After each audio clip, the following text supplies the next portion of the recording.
nak mengharapkan bantuan kerajaan. Kerajaan hanya bagi setakat RM250 saja, mana cukup.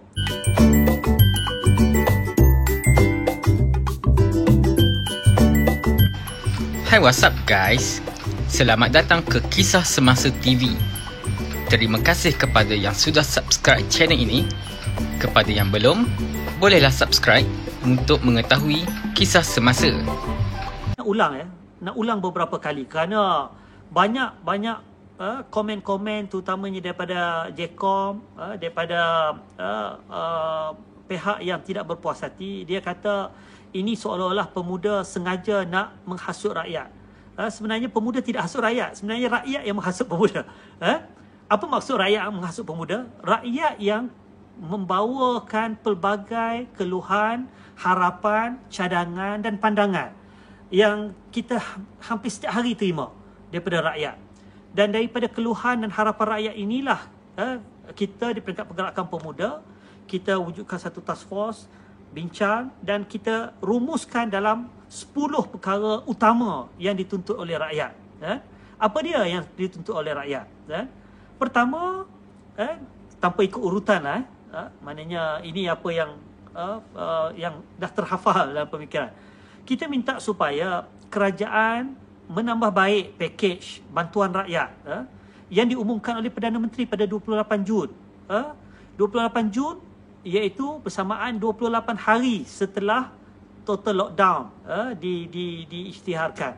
Kena ingat apabila total lockdown diisytiharkan pada waktu itu, rakyat sudah melalui proses PKP 1 tahun lepas, PKP 2 dan PKP 3 awal tahun ini. Dan PKP 3 ini sebenarnya bermula apabila keadaan COVID yang semakin meningkat, naik dari segi kes-kes baru. Dan pada waktu itu kita kena ingat, rakyat ramai yang mula terasa bahang, kepayahan dan keperitan. Kenapa? Sebab PKP 1 bila kita kali pertama tersentak dengan COVID-19 ini, pandemik yang mula menjadi suatu fenomena baru yang tidak pernah terlintas dalam pemikiran kita. Pada waktu itu, PKP 1, kerajaan telah membuat total lockdown yang menyebabkan rakyat ramai yang sengsara pada waktu itu. Tetapi, kita dapat mengurangkan angka COVID kepada satu tahap yang amat minimum sehingga kosong. Tetapi kena ingat, pada waktu itu, walaupun rakyat, kalau ikut data pada waktu itu, hampir 500,000 hilang pekerjaan. Tetapi rata-rata yang hilang pekerjaan ataupun yang daripada T20 jatuh kepada M40 ataupun T20 jatuh kepada B40. Kena ingat kenapa saya katakan T20 ni kita kena faham dia punya siapa kumpulan-kumpulan B40, M40, T20. T20 ni yang dikatakan T20 iaitu gaji ataupun pendapatan isi rumah yang mempunyai total suami dan isteri 10,900 lah, 10,900 ke atas. Maknanya campur gaji suami, campur gaji isteri 10,900 ke atas. Itu dah dianggap sebagai orang yang berada pada kategori T20. Maknanya T20 ini adalah 20% dalam konteks rakyat di Malaysia. Yang kedua, M40. M40 adalah mereka yang mempunyai pendapatan secara isi rumah, maknanya campur suami, campur isteri, antara 4,851 sehingga 10,970. Ini adalah M40, maknanya lebih kurang 4,900 sampai 10,900. Ini kategori M40. Dan di bawah 4,850 ini, itu dianggap sebagai B40. Tapi kena ingat, ini bukan gaji seorang. Ini combine, maknanya pendapatan isi rumah. Jadi cuba bayangkan, ramailah sebenarnya terkesan, termasuk T20. Saya menerima terlalu banyak. Saya kata secara purata, saya menerima tak kurang daripada 100 hingga 200 mesej. Bukan saja yang PM saya secara direct, tetapi juga yang hantar mesej kepada hotline pemuda yang kita sediakan 2 hotline, nombor hotline ni. Mereka memberikan ataupun berkongsi realiti kehidupan mereka. Contohnya, kes di mana suami bekerja sebagai kaki tangan di swasta, syarikat swasta. Dulu gajinya adalah lingkungan 8 ke 9 ribu. Katakan RM9,000. RM9,000 belum campur isteri. Isteri kaki tangan awam. Isteri grade 41. Lingkungan RM2,500. Kalau campur dua, maknanya dah 11,000 lebih, 11,500.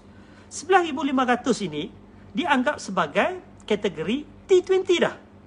Ingat, suami 9,000, isteri 2,500, grade 41. Combine 11,500. Tetapi masalahnya, bila masuk PKP ketiga, ramai yang masuk bulan Januari, sama ada syarikat bayar 50% saja gaji, half pay saja. Yang kedua, ada banyak keadaan juga yang sampai kepada kita, yang syarikat-syarikat tak mampu untuk bayar gaji, tetapi sebabkan tidak mahu membuang pekerja ini, dia cutikan tanpa gaji pekerja-pekerja. Dan yang ekstrim, ramai juga yang dibuang kerja kerana syarikat tidak berkemampuan untuk membayar gaji mereka. Jadi apa yang berlaku ialah, daripada 9,000 tiba-tiba jadi B40. Kenapa saya kata B40? Sebab mula-mula T20 11,500. Gaji combine, campur isteri, campur suami 11,500. Tetapi tiba-tiba jatuh miskin ataupun jatuh kepada B40 kerana bergantung kepada gaji isteri saja RM2,500. Dan mereka inilah sebenarnya orang yang banyak di kalangan T20, M40, M40 kena ingat RM5,000 ke atas sampai RM10,000, dengan mudahlah, RM5,000 ke atas ni. Mereka ini sebenarnya bukannya gaji besar, sebab katakan macam tadi juga, isteri RM2,500, suami RM2,500 juga. Kalau combine dua, betul lah RM5,000 sudah termasuk dalam kategori M40.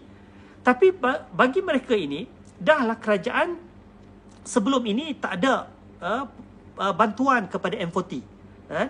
Bila kita bising, selepas kita mendengar selepas kerajaan umumkan total lockdown, barulah kerajaan umumkan dalam pakej pemulih yang diumumkan oleh Perdana Menteri, barulah kerajaan umumkan RM250 bantuan kepada M40. RM250, saudara, takkan mampu untuk menampung keperluan mereka yang berada pada kategori M40 dan T20 ini. Kenapa saya katakan sedemikian? Kerana kita ambil balik contoh yang real ni.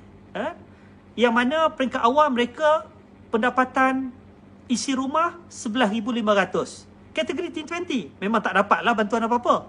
Tetapi bila PKP 1, PKP 2 mereka sudah pun berhadapan dengan masalah, PKP 3 langsung hilang pekerjaan. Maka pada peringkat awal mereka bergantung kepada duit simpanan. Dan kena ingat, mereka ini ada komitmen bulanan yang sudah pun tak boleh tak boleh nak buang begitu saja. Sebab apa? Ialah besar periuk, besarlah keraknya. Suami, isteri yang gaji 11,500 dari combine, sudah tentu bayar ansuran bank, bulanan rumah, pinjaman rumah ataupun sewa rumah. Sekurang-kurangnya RM2,000-3,000. Kalau dua-dua kerja, dia kena bayar kereta, ansuran kereta, suami dengan isteri. Kalau dulu ada satu kes ini, satu kereta Myvi dia bayar RM500.5. Satu lagi Honda City dia bayar bank RM700.5. RM700.5 campur RM500.5, RM1,250. Komitmen untuk kereta saja. Campur pula dengan RM2,000 ansuran pinjaman pembelian rumah, RM2,000. Jadi di situ saja komitmen dia RM3,000 lebih. Komitmen untuk bayar bulan-bulan, tak masuk soal PDPR anak, tak termasuk utility, tak termasuk bil internet dan sebagainya. Dan mereka inilah yang sebenarnya bila jatuh kepada hanya bergantung kepada isteri saja RM2,500, akhirnya mereka terpaksa menggunakan wang simpanan di bank, di tabung haji, ASB. Tetapi bila 6 bulan dah menggunakan wang simpanan ini untuk bayar komitmen bulanan, akhirnya mereka tinggal tidak ada apa-apa yang boleh nak diharapkan lagi.